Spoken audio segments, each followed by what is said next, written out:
You ever wonder if your car's start-stop system is actually saving you money or slowly destroying your engine? I'm Brian, your honest mechanic, and today we're going to dig into something that car makers love to sell you as eco-friendly and wallet-friendly, but might actually be costing you more in the long run. If your car shuts off at every red light, you need to watch this video all the way through. Trust me, this could save you hundreds in repairs and teach you what the dealers won't tell you.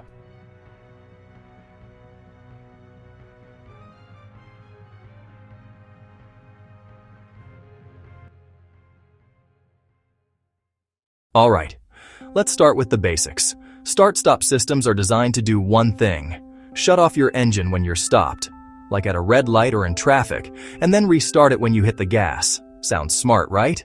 Less idling means less fuel burned and fewer emissions.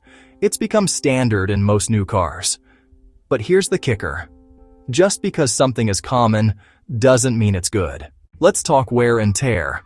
It's the single biggest and potentially most expensive problem with automatic start-stop systems. You've been told, don't worry, manufacturers beefed up the starters and batteries. And to be fair, they have, using more robust starter motors and advanced AGM batteries. But that's like putting stronger hinges on a door you're constantly slamming. The real problem isn't the parts that start the engine, it's the engine itself. Here's what they're not telling you. It all comes down to oil pressure. Every time your engine starts, there's a split-second delay before oil circulates. For that moment, critical components like your crankshaft bearings and camshafts are running essentially dry. They're missing the protective film of oil that prevents catastrophic metal-on-metal contact. In a regular car, that happens maybe twice a day. With start-stop, try 30, 40, even 50 times per commute.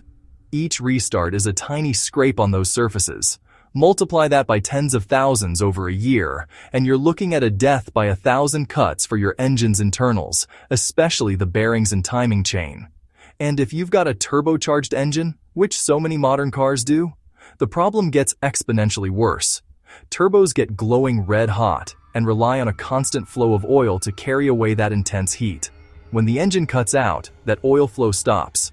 The oil left inside gets cooked, a process called oil coking, turning into a thick, abrasive sludge that clogs the tiny oil passages. This starves the turbo of lubrication, leading to premature failure. So while you're saving pennies on fuel, you're risking thousands in repairs for new turbos or even engine rebuilds. It's a trade-off that, for many owners, simply doesn't add up. Now let's talk costs. Cars with start-stop use AGM batteries and heavy-duty starters, because they're constantly turning on and off. Yes, they're stronger. No, they don't last forever. An AGM battery can run $250 to $400, and start-stop starters aren't cheap either. But get this, they're only maybe 20–30% more durable than regular ones, while costing 2 to 3 times more. You're paying more for something that wears out faster. Where's the win in that? But Brian, doesn't it save gas? Good question. Let's break it down. Most studies show that start-stop systems save you about 10% in fuel during city driving. Let's do the math. Car gets 30 mpg. You drive 10,000 city miles, year gas is $4 a gallon. You save about $130 a year. Now compare that to a $300 battery every few years and a possible $500 starter replacement. Are you really saving or just paying later? Let's get into the daily annoyances. Restart delay. You're first at a red light. It turns green, you hit the gas, and nothing. For a crucial second, your car just sits there. You might even get a friendly honk from the impatient driver behind you. That's the infamous restart lag. The starter motor has to re-engage and crank the engine back to life before power gets to the wheels. In many cars, especially older or budget models, this process is jarring. The delay is noticeable and makes smooth getaways feel like a lottery. This isn't just an annoyance, it can be dangerous. Imagine trying to make that left turn. You see a gap and you go for it, but the car hesitates. That safe gap closes fast, turning a routine maneuver into a close call. It completely erodes your confidence in critical moments. AC performance. Next, a problem for anyone who lives where it gets hot. Most AC compressors are belt-driven, running directly off the engine. So when start-stop kills the engine at a light, it kills your AC compressor too. The fans keep blowing, but they're just circulating increasingly hot, humid air. On a sweltering day, you can feel the cool air turn lukewarm within seconds. It's incredibly uncomfortable during a long traffic stop.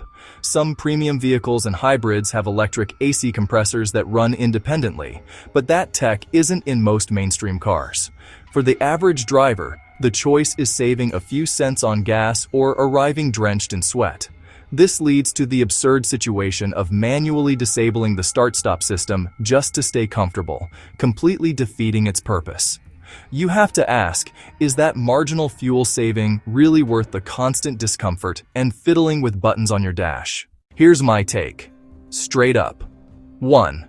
If you're shopping for a new car, ask the dealer, can the start-stop system be permanently disabled? Some can, some can't. That answer should influence your decision. 2. If your car already has it, be strategic. Use it in slow-moving traffic if you want. But in hot weather or quick stops, turn it off manually if you can. 3. If you keep your cars long-term, plan ahead. Budget for a $300 battery every few years. Change your oil frequently.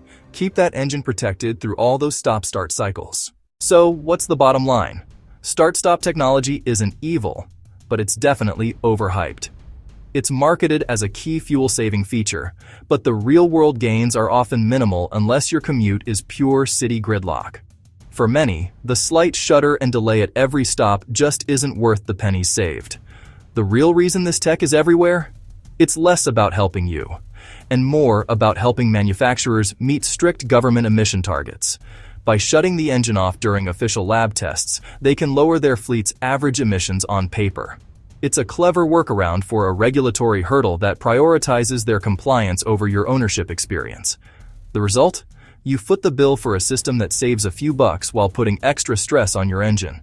Your car is fitted with a beefier starter and a much more expensive AGM battery to handle the load.